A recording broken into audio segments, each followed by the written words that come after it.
Hi, today's kids. ഇന്നത്തെ Hello, good heroes evening, sir. Very good evening. Today's Good heroes and evening, heroines. sir. Good evening. ഇന്നത്തെ ഈ November 14 എല്ലാ ഹീറോസിനും ഹീറോക്കും ഹീറോയിൻസിനും സ്വാഗതം. ഈ നമ്മുടെ പോസിറ്റീവ് ടോക്ക്, നമ്മുടെ ശ്രീനി പള്ളിയത്ത് ഹരി രാമകൃഷ്ണൻ കോർഡിനേറ്റ് ചെയ്ത പോസിറ്റീവ് ടോക്ക് പ്രോഗ്രാമിന്റെ 30ാം എപ്പിസോഡാണ് ഇന്ന്. ഇതിലൊത്തിരി എപ്പിസോഡ് ഞാനും കണ്ട് കേട്ട് ഒരുപാട് അറിവ് നേടിയതാണ്, ആസ്വദിച്ചതാണ്. ഏപ്രിൽ മാസം ആരംഭിച്ച ഈ പ്രോഗ്രാം എല്ലാ ശനിയാഴ്ചകളിലും 9:30 കാണാം. എനിക്ക് തോന്നുന്നത് ശിശുദിനം മുൻകൂട്ടി ശനിയാഴ്ച ശിശുദിനം മുൻകൂട്ടി കണ്ടതുകൊണ്ടാകാം ഹരിശ്രീ ടീം ഇങ്ങനെ ഒരു ശനിയാഴ്ച ദിവസം ഈ പ്രോഗ്രാമിന് വേണ്ടി കണ്ടെത്തിയത്. ഏതായാലും കൂട്ടുകാരെ, ഇന്നത്തെ ദിവസത്തിന്റെ പ്രത്യേകത നമുക്കെല്ലാം അറിയാം. എന്താണ്?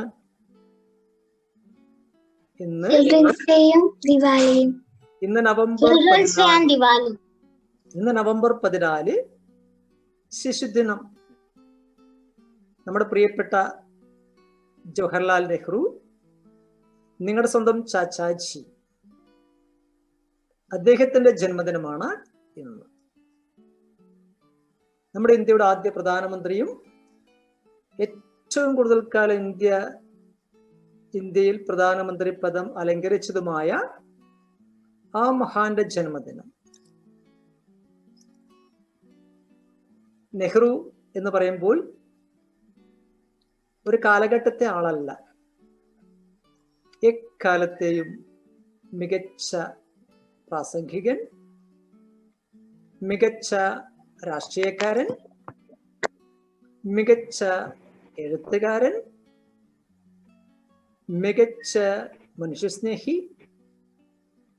മികച്ച കുട്ടികളുടെ കളിക്കൂട്ടുകാരൻ, ഇതൊക്കെയാണ് അദ്ദേഹം.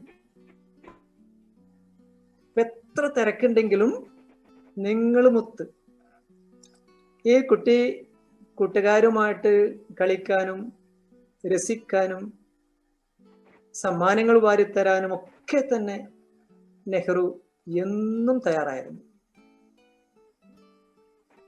അദ്ദേഹത്തിന്റെ ഭാഷയിൽ ഇന്നത്തെ കുട്ടികളാണ് നാളത്തെ ഭാരത ശില്പികൾ. കുട്ടികളെ എങ്ങനെയാണോ വളർത്തുന്നത്, അതായിരിക്കും രാജ്യത്തിന്റെ ഭാവി നിർണയിക്കുക. അതുകൊണ്ട് പ്രിയപ്പെട്ട രക്ഷിതാക്കളെ, നിങ്ങളുടെ കുട്ടികളെ ഏറ്റവും നല്ല രീതിയിൽ ഉത്തമ പൗരന്മാരായിട്ട് വളർത്തുക. അവരാണ് നമ്മുടെ രാജ്യത്തിന്റെ നാളത്തെ ശില്പികൾ.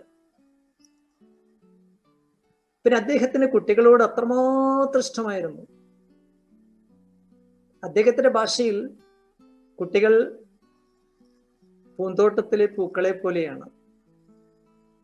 പനിനീർ പൂക്കളും കുട്ടികളുമാണ് നെഹ്റുവിന്റെ ഏറ്റവും ഇഷ്ടപ്പെട്ട കാര്യങ്ങൾ. അതുകൊണ്ട് തന്നെയാണ് നെഹ്റു അദ്ദേഹത്തിന്റെ വെള്ളക്കുപ്പായത്തിൽ എപ്പോഴും ഒരു പനിനീർ ചൂടാറുണ്ട്. ആ പനിനീർ എത്രമാത്രം മൃദുലമാണോ അത്രമാത്രം മൃദുലമാണ് അദ്ദേഹത്തിന്റെ മനസ്സ്. ആ നിർമ്മല മനസ്സുള്ളവർക്ക് മാത്രമേ ആരുമായിട്ട് കൂട്ടുകൂടാൻ വേണ്ടി പറ്റൂ. കുട്ടികളുമായിട്ട് കൂട്ടുകൂടാൻ വേണ്ടി പറ്റും. അതൊക്കെ കൊണ്ടാണ് അദ്ദേഹത്തിന്റെ ജന്മദിനം ശിശുദിനം ആയിട്ട് നാം ആചരിച്ചു വരുന്നത്. അതാണ് ഇന്ന് ശിശുദിനത്തിന്റെ പ്രസക്തി. കുട്ടികൾക്ക് നല്ല വിദ്യാഭ്യാസം നൽകുക, അവർക്ക് വേണ്ടുന്ന പ്രോത്സാഹനം നൽകുക, ഇതായിരുന്നു മഹാന്റെ ലക്ഷ്യം.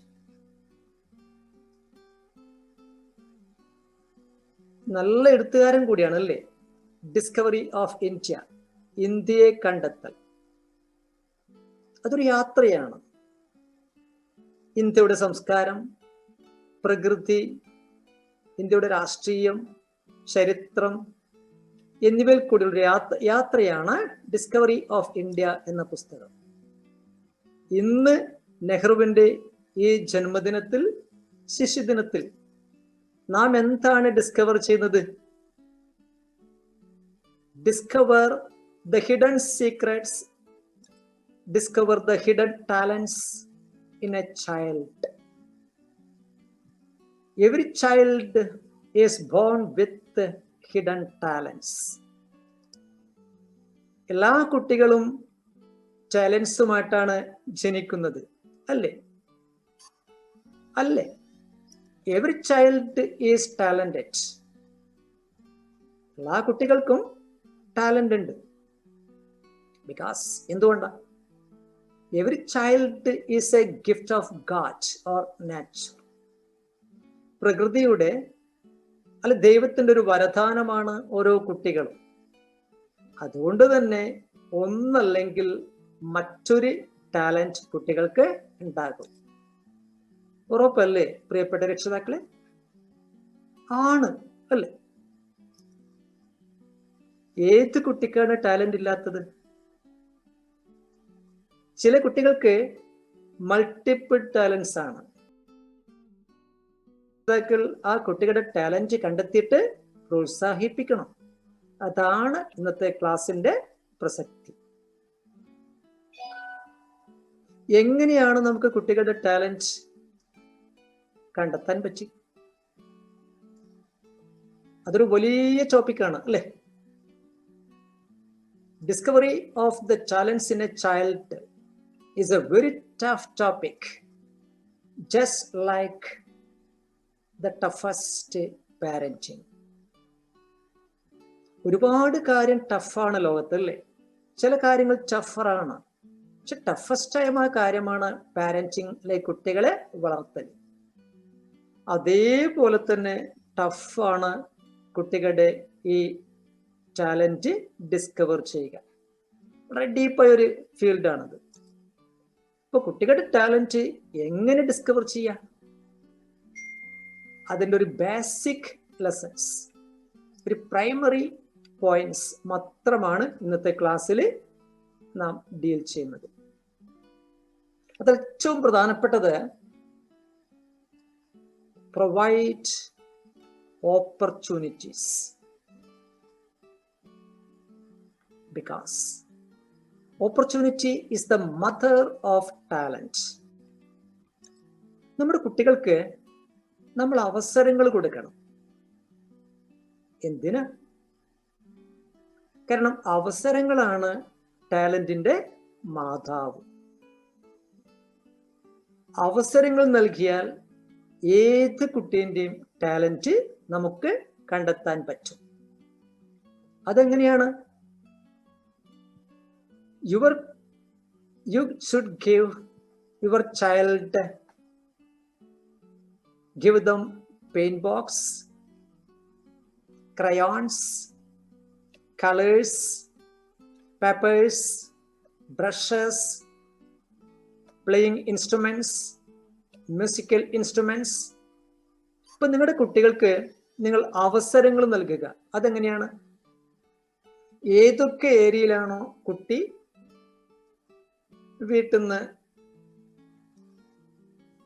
ഏതൊക്കെ ഏരിയയിലാണോ വീട്ടിൽ നിന്ന് കളിച്ച് രസിക്കുന്നത്, ആ ഏരിയകളിലൊക്കെ തന്നെ കുട്ടികൾ ചെന്നെത്തുന്ന ഏരിയകളിൽ അവർക്ക് എളുപ്പത്തിൽ എടുക്കാനും കൈകാര്യം ചെയ്യാനും കളിക്കാനും പറ്റുന്ന രീതിയിൽ എന്ത് ചെയ്യുക? ഒരുപാട് മെറ്റീരിയൽസ് ഒരുക്കുക. അത് തന്നെയാണ് ഒരു കുട്ടീൻ്റെ ടാലന്റ് കണ്ടെത്താനുള്ള ഏറ്റവും പരമപ്രധാനമായ കാര്യം. എന്തൊക്കെ മെറ്റീരിയൽസ് നമുക്ക് നമ്മുടെ കുട്ടികളുടെ ഏരിയയിൽ ഒരുക്കാൻ വേണ്ടി പറ്റും? കളേഴ്സ് ഒരുക്കാം, ബ്രഷുകൾ ഒരുക്കാം, പേനകൾ, പെൻസിൽ, പേപ്പേഴ്സ് ഒരുക്കാം, ക്രയോൺസ് ഒരുക്കാം, സംഗീത ഉപകരണങ്ങൾ ഒരുക്കാം, ബാറ്റ് വെക്കാം, ബോള് വെക്കാം. ഇപ്പോൾ പാരന്റ്സ് ചെയ്യേണ്ടത് be selective even in purchasing a toy to your child. നിങ്ങളുടെ കുട്ടികൾക്ക് ഒരു കളിപ്പാട്ടം വാങ്ങുന്ന കാര്യത്തിൽ പോലും നിങ്ങൾ സെലക്റ്റീവ് ആയിരിക്കണം. ആ കളിപ്പാട്ടം, നമ്മൾ വാങ്ങുന്ന കളിപ്പാട്ടം അവന്റെ ടാലന്റ് കണ്ടെത്താൻ വേണ്ടി ഉതകുന്ന തരത്തിലായിരിക്കണം. ഒരുപാട് ഫാൻസി ഐറ്റംസ് വേണ്ട. കുട്ടികൾക്ക് ബർത്ത്ഡേ സമ്മാനങ്ങൾ കൊടുക്കുമ്പോൾ തീർച്ചയായിട്ടും ഒരു ബോളോ, ബാറ്റോ, കളേഴ്സോ, പെയിന്റ് ബോക്സോ, ബ്രഷോ, പുസ്തകങ്ങളോ ഒക്കെ കൊടുക്കാൻ വേണ്ടി പറ്റും.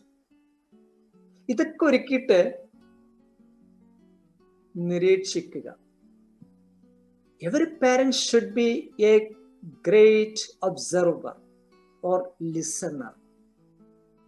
ഓരോ രക്ഷിതാവും നല്ലൊരു നിരീക്ഷകനാവണം.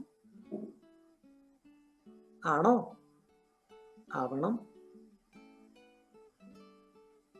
നിങ്ങളുടെ കുട്ടികളുടെ നീക്കങ്ങൾ നിങ്ങൾ ശ്രദ്ധിക്കണം. നിങ്ങളുടെ കുട്ടി കളർ ചെയ്യുന്നുണ്ടോ? അവൻ കളേഴ്സും പെയിന്റ് ബോക്സും കൊടുക്കാതെ കണ്ട് കുട്ടി ചിത്രം വരക്കുമോ? ഇല്ല. സംഗീത ഇൻസ്ട്രുമെന്റ്സ് വീട്ടിൽ ഇല്ലാതെ കൊണ്ട് കുട്ടിക്ക് പാടാൻ പറ്റുമോ? ഇല്ല. ക്രിക്കറ്റോ ബാറ്റോ ഫുട്ബോളോ ഇല്ലാതെ കണ്ട് കുട്ടിക്ക് കളിക്കാൻ വേണ്ടി പറ്റുമോ? ഇല്ല. പുസ്തകം ഇല്ലാതെ കണ്ട് കുട്ടിക്ക് വായിക്കാൻ പറ്റുമോ? ഇല്ല. പുസ്തകമോ നോട്ടോ ഇല്ലാതെ കണ്ട് കുട്ടിക്ക് എഴുതാൻ പറ്റുമോ? അവൻ നാളത്തെ എഴുത്തുകാരനല്ലേ? പറ്റില്ല. ഇത്തരം കാര്യങ്ങൾ വീട്ടിൽ ഒരുക്കുക, യഥേഷ്ടം ലഭ്യമാക്കുക, ഇതാണ് ഏറ്റവും പ്രധാനപ്പെട്ട കാര്യം. ചിലപ്പോൾ അവൻ ഇന്ന് അവന്റെ ചിത്രം 4 വയസ്സുകാരന്റെ ചിത്രം, അല്ല ഒരു 5 വയസ്സുകാരന്റെ ചിത്രം, അവൻ വരയ്ക്കുന്ന ചിത്രം ഇന്ന് പിക്കാസോ വരയ്ക്കും പോലെ, മൈക്കൽ ആഞ്ചലോ വരയ്ക്കും പോലെ തെളിച്ചുണ്ടാകില്ല. സാരല്ല. Don't discourage him. അവനെ നിരുത്സാഹപ്പെടുത്തരുത്. Let him draw. അവനെ വരക്കാനും അനുവദിക്കുക. അപ്പൊ മെറ്റീരിയൽസ് ഒരുക്കുക. ഇതാണ് ടാലന്റ് കണ്ടുപിടിക്കേണ്ട ഒരു വഴി. ഒരുപാട് വഴികളുണ്ട് അല്ലേ? വേറെ ഒരു വഴി എന്താണ്? Let your child ask questions. നിങ്ങളുടെ കുട്ടി ചോദ്യങ്ങൾ ചോദിക്കട്ടെ. ചോദ്യങ്ങൾ ചോദിക്കാൻ കുട്ടികളെ പഠിപ്പിക്കുക. ഈ ലോകത്തുള്ള എന്തിനെ പറ്റിയും അവൻ ചോദിക്കട്ടെ. അപ്പൊ നിങ്ങൾക്ക് ഉത്തരങ്ങൾ അറിയാവുന്ന ഉത്തരങ്ങൾ പറഞ്ഞു കൊടുക്കുക. അല്ലാത്തവ റെഫർ ചെയ്ത് കൊടുക്കുക. അപ്പൊ ഒരിക്കലും തന്നെ കുട്ടികളുടെ ചോദ്യങ്ങളെ നിങ്ങൾ നുള്ളിക്കളയരുത്. Don't be a nip in the bud. മുളയിലെ നുള്ളരുത്. ഇതാണ് മറ്റൊരു കാര്യം. മറ്റൊരു പ്രധാനപ്പെട്ട കാര്യം എന്താണ്? allow your child to play in nature. പ്രകൃതിയുടെ മടിത്തട്ടിൽ നിങ്ങളുടെ കുട്ടികളെ കളിക്കാൻ അനുവദിക്കുക. അങ്ങനെ കളിക്കാൻ അനുവദിക്കുമ്പോൾ ഔട്ട്ഡോർ ഗെയിംസിലും മറ്റുള്ള കാര്യങ്ങളും അവന് താല്പര്യമുണ്ടോ എന്ന് കണ്ടെത്താൻ വേണ്ടി പറ്റും. Then every parent should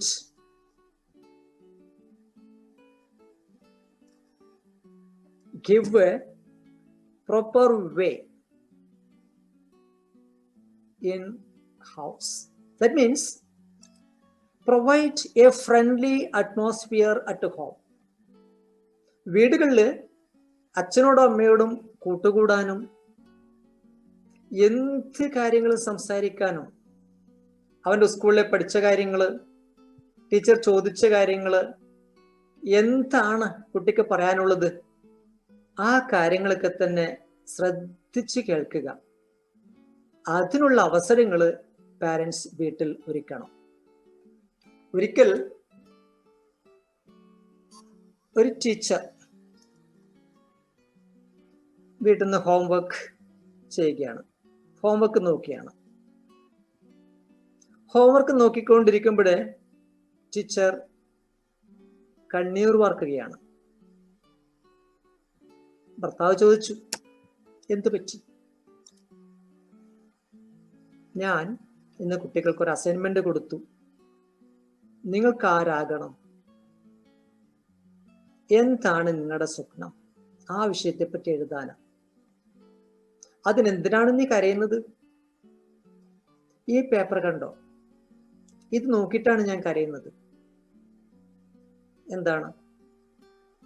എൻ്റെ പാരൻസിന് എൻ്റെ കാര്യത്തിൽ എന്തെങ്കിലും ചോദിച്ചാൽ ഉത്തരം പറയാൻ സമയമില്ല, എൻ്റെ കൂടെ സമയം ചെലവഴിക്കുന്നില്ല. എന്നാൽ മൊബൈൽ ഒന്ന് റിങ് ചെയ്താൽ മതി, അതിൻ്റെ പിന്നാലെ പോകും. ഏറെ നേരം മൊബൈലിന്റെ മുന്നിലാണ്. എനിക്ക് ജീവിതത്തിൽ ഒരു മൊബൈൽ ഫോൺ ആയാൽ മതി എന്നതായിരുന്നു ആ കുട്ടി അതിൽ എഴുതി വെച്ചത്. അതിന് കുട്ടി അങ്ങനെ എഴുതിയോണ്ട് നീ എന്തിനാണ് കരയുന്നത്? ആ കുട്ടി മറ്റാരുമല്ല, അത് നമ്മുടെ സ്വന്തം കുട്ടി തന്നെയാണ്, സ്വന്തം മകൾ തന്നെയാണ് ആ രീതിയിൽ എഴുതിയത്. ഇതായിരുന്നു ആ അമ്മയുടെ വിലാപം. അപ്പോ ഞാൻ പറഞ്ഞു വരുന്നത്, ഏറ്റവും നല്ല രീതിയിൽ നിങ്ങൾ കുട്ടികളെ ശ്രവിക്കണം. അവരുമായിട്ട് നല്ല നല്ല സമയങ്ങൾ കണ്ടെത്താൻ സാധിക്കണം. ഇതാണ് ടാലന്റ് കണ്ടെത്താനുള്ള മറ്റൊരു വഴി. വേറൊന്ന്, provide friendly atmosphere at home. വീടുകളിൽ കുട്ടികൾക്ക് ഇവിടെ സൗഹൃദപരമായ ഒരു അന്തരീക്ഷം സൃഷ്ടിക്കണം. എന്താണ് സൗഹൃദപരമായ അന്തരീക്ഷം? എന്താണ്? സപ്പോസ് ഒരു ചൊല്ലുണ്ട് ഇംഗ്ലീഷിൽ, എന്താണ്? When two elephants quarrel, it is the grass underneath that suffers. രണ്ട് എലഫൻസ് തമ്മിൽ സ്റ്റണ്ട് കൂടുമ്പോൾ എന്താണ് ബുദ്ധിമുട്ടുക, വിഷമിക്കുക? അത് ആ കാട്ടിലെ കുറ്റിക്കാടുകളും ചെടികളുമാണ്. അതായത് വീട്ടിൽ നല്ലൊരു അന്തരീക്ഷമില്ലെങ്കിൽ, പാരൻസ് ഒക്കെ തമ്മിൽ എന്തെങ്കിലും തമ്മിൽ ശകാരങ്ങളൊക്കെ ഉണ്ടെങ്കിൽ തീർച്ചയായിട്ടും അത് എന്തുപോലെയാണ്? രണ്ട് ആനകൾ തമ്മിൽ ക്വാറൽ ചെയ്യുമ്പോഴാണ്, ഫൈറ്റ് ചെയ്യും പോലെയാണ്. അപ്പോൾ കുട്ടികളാണ് ഇതിന് വശംവദരാവുക, അവരാണ് ബുദ്ധിമുട്ടുക. അത്തരം കാര്യങ്ങളൊക്കെ തന്നെ ഇന്ന് കുറവാണ്, ഒഴിവാക്കി വീട്ടിൽ ഫ്രണ്ട്ലി അറ്റ്മോസ്ഫിയർ സൃഷ്ടിക്കുക. നോ ടൈം, സമയമില്ല, അതൊരു എക്സ്ക്യൂസേ അല്ല. എന്തുകൊണ്ടാ? ടാഗോർ പറഞ്ഞൊരു കാര്യമുണ്ട്, രവീന്ദ്രനാഥ് ടാഗോർ. എന്താണ്? Butterflies count not days and months and years but only hours. പൂമ്പാറ്റകൾ ദിവസങ്ങളും മാസങ്ങളും എണ്ണാറില്ല, പക്ഷെ മണിക്കൂറുകൾ മാത്രമേ എണ്ണാറുള്ളൂ. അവരുടെ ജീവിതം ഒരു ദിവസം അല്ല 2 ദിവസത്തേക്ക് മാത്രമാണ്. എന്നിട്ടും എല്ലാ കാര്യങ്ങൾക്കും പൂമ്പാറ്റകൾക്ക് സമയമുണ്ട്. പൂമ്പാറ്റകൾ സമയം കണ്ടെത്തും പോലെ നമ്മൾ രക്ഷിതാക്കളും കുട്ടികളെ അവരോട് കളിക്കാനും രസിക്കാനും എല്ലാറ്റിനും സമയം കണ്ടെത്തണം. ഇതാണ്, കുട്ടികളോട് കളിച്ചാൽ മാത്രമേ അവരുടെ ടാലന്റ് മനസ്സിലാക്കൂ. Just like facing success.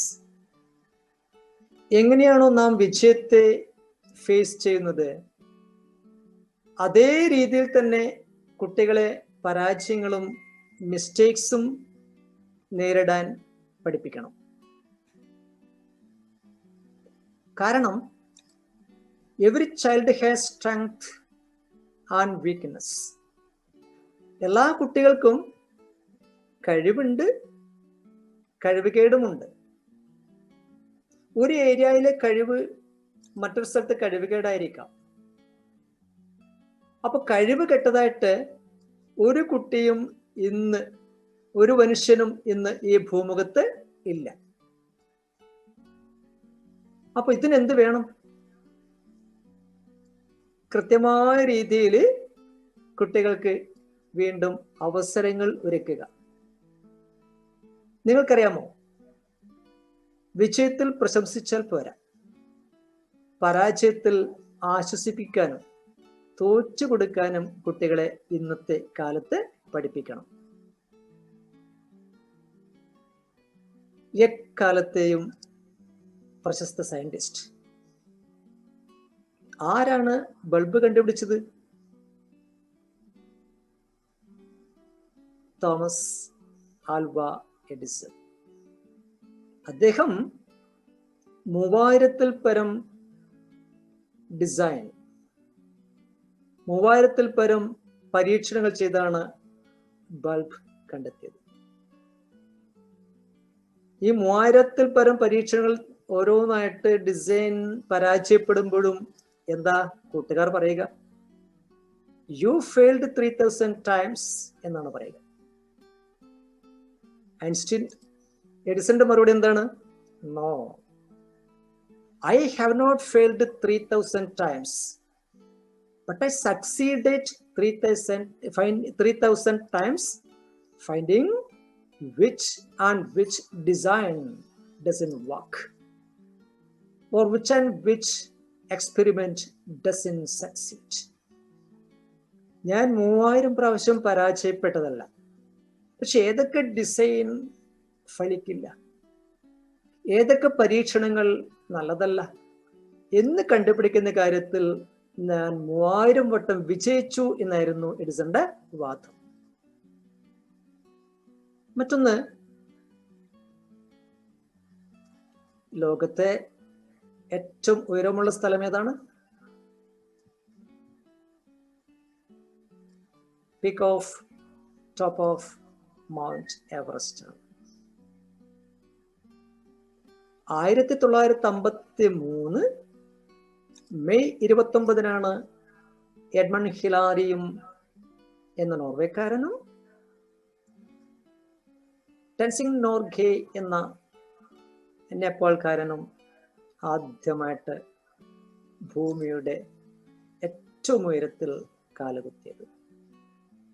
ആ നിമിഷം ഇന്നും നാം എല്ലാവരും തന്നെ ഓർക്കുകയാണ്. എഡ്മണ്ട് ഹിലാരി 16 വട്ടമാണ് എവറസ്റ്റ് കീഴ്പ്പെടുന്ന കാര്യത്തിൽ തോറ്റുപോയത്. 16ാമത്തെ പ്രാവശ്യം തോറ്റപ്പോൾ എന്താ ഹിലാരി ചെയ്ത്? നിരാശപ്പെട്ട? ഇല്ല, തൻ്റെ വീട്ടിലോട്ട് പോയി.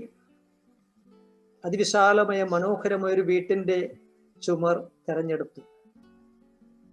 എവറസ്റ്റിന്റെ പടുകൂറ്റൻ ചിത്രം കൊണ്ട് വരച്ചു വീട്ടിന്റെ ചുമരിൽ.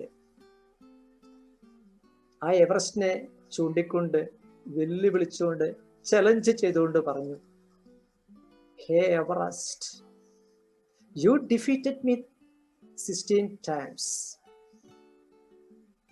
In the 17th time, I will defeat you, because your growth is over. I am growing day by day. In the next attempt, in the 17th attempt, Hillary succeeded. 16ാം വട്ടം തോറ്റപ്പോൾ ഹിലാരി ചെയ്തത്, തന്റെ വീട്ടിന്റെ ചുമരിൽ എവറസ്റ്റ് പടുകൂട്ടൻ ചിത്രം വരച്ചുകൊണ്ട് എവറസ്റ്റിനെ വെല്ലുവിളിച്ചു പറയുകയാണ്, Everest, എന്നെ നീ 16 വട്ടം തോൽപ്പിച്ചു, സാരില്ല, അടുത്ത വട്ടം നിനക്ക് എന്നെ തോൽപ്പിക്കാൻ പറ്റില്ല. കാരണം നിന്റെ വളർച്ച ഏതാണ്ടായി, ഞാൻ ദിനംപ്രതി വളരുകയാണ്. അങ്ങനെയാണ് ഹിലാരി 17ാമത്തെ പ്രാവശ്യം എവറസ്റ്റിനെ തോൽപ്പിച്ച് ഇന്നും ലോകത്ത് പേര് നാം ഓർത്തുകൊണ്ടിരിക്കുന്നത്. അപ്പൊ മഹാന്മാരുടെ ഒരുപാട് നേട്ടങ്ങൾ കൊയ്ത ആൾക്കാരൊക്കെ തന്നെ പലവട്ടം പരാജയം അറിഞ്ഞവരാണ്. അതുകൊണ്ട് കുട്ടികൾ ഒരിക്കൽ പരീക്ഷയിൽ 100-ൽ 99 മാർക്ക് വാങ്ങിച്ചാൽ 1 മാർക്ക് എവിടെ ഒന്നൊരിക്കലും പാരൻസ് അന്വേഷിക്കേണ്ടതില്ല. പരാജയപ്പെട്ടാൽ ശകാരിക്കേണ്ടതുമില്ല. കാരണം പരാജയം വിജയത്തിന്റെ പാതയിൽ ഒഴിച്ചുകൂടാൻ പറ്റാത്ത ഘടകങ്ങളാണ്. ഈ കാര്യം കുട്ടികളെ പഠിപ്പിക്കണം. അതാണ് ടാലന്റ് കണ്ടെത്താനുള്ള മറ്റൊരു വഴി.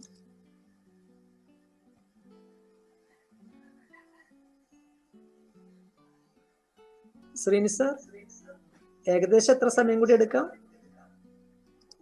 ഏകദേശം വൈൻഡപ്പ് ചെയ്തുകൂടെ? വൈൻഡപ്പ് ചെയ്യാം സർ.